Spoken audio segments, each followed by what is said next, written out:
আমার সামনে যে ধানের জমিটি দেখতেছেন, এটা কিন্তু শুধু একটা ধানের জমি নয়, তার আরেকটা পরিচয় রয়েছে।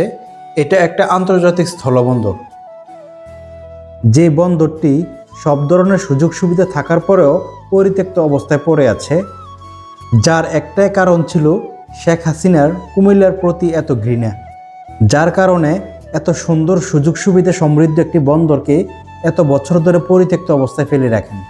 এই বন্দরের এরিয়াটি কিন্তু অনেক বড়, যেটা আপনারা একটু সামনে যাওয়ার পর দেখলেই বুঝতে পারবেন। সামনে দেখা যাচ্ছে বন্দরের একটি ভবন। আর এই বন্দরটিকে এভাবে পরিত্যক্তভাবে ফেলে রাখার জন্য আরেকটি কারণ রয়েছে, যার কারণ হচ্ছে এই বন্দরটি উদ্বোধন করেন তৎকালীন নৌ পরিবহন মন্ত্রী লেফটেন্যান্ট কর্নেল আকবর হোসেন, যিনি ছিলেন বিএনপির একজন নেতা। এরপরে কুমিল্লায় ক্ষমতায় আসেন আওয়ামী লীগের সংসদ সদস্য আকাম বাহাউদ্দিন বাহার। আর এই বাহার ক্ষমতায় আসার পর থেকে এই বন্দরের প্রতি তার অবহেলা দিন দিন বেড়েই যাচ্ছিল, কারণ এই বন্দর উদ্বোধন এবং ভিত্তিপ্রস্তর স্থাপনের জায়গায় বিএনপির নাম লেখা ছিল।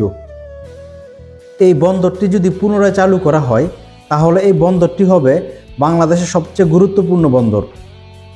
কারণ এই বন্দরের পাশে যে চেকপোস্টটি রয়েছে, সেই চেকপোস্ট দিয়ে সরাসরি বাংলাদেশ থেকে ভারতের 7 সিস্টার রাজ্যে প্রবেশ করা যায়। আর এই বন্দর থেকে বাংলাদেশের গুরুত্বপূর্ণ দুটি শহর ঢাকা এবং চট্টগ্রাম, দুইটা শহরই খুব কাছাকাছি, যেখানে যাতায়াত ব্যবস্থাও অনেক ভালো। এই যে সামনে দেখা যাচ্ছে ভারতের ঠিক পাশেই হচ্ছে এই বন্দরটি। এই যে দেখুন আপনারা, এই বন্দরটি আরও গুরুত্বপূর্ণ হওয়ার কারণ এই বন্দর থেকে কিন্তু কুমিল্লা শহর খুব কাছে, মাত্র 5 থেকে 6 কিলোমিটার দূরত্ব পাড়ি দিয়ে কুমিল্লা মেইন শহরে আসা যায়।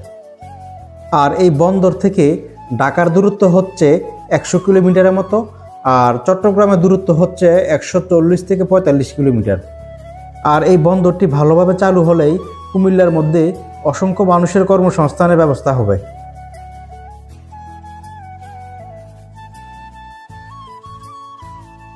এটা হচ্ছে বন্দরের দ্বিতীয় গেট।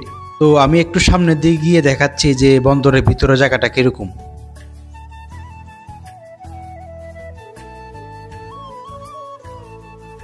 বন্দরের দ্বিতীয় গেট দিয়ে এখান দিয়ে বের হলেই সামনেই হচ্ছে চেকপোস্ট। আর এটা হচ্ছে বন্দরের প্রধান এবং মেইন গেট।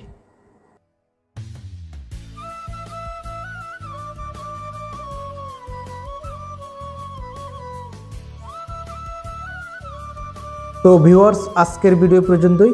ভিডিওটা কেমন লাগলো আপনারা কমেন্টের মাধ্যমে জানাবেন, আর ভিডিওটি শেয়ার করে সবাইকে দেখার সুযোগ করে দিবেন। সবাই ভালো থাকবেন। আল্লাহ হাফেজ।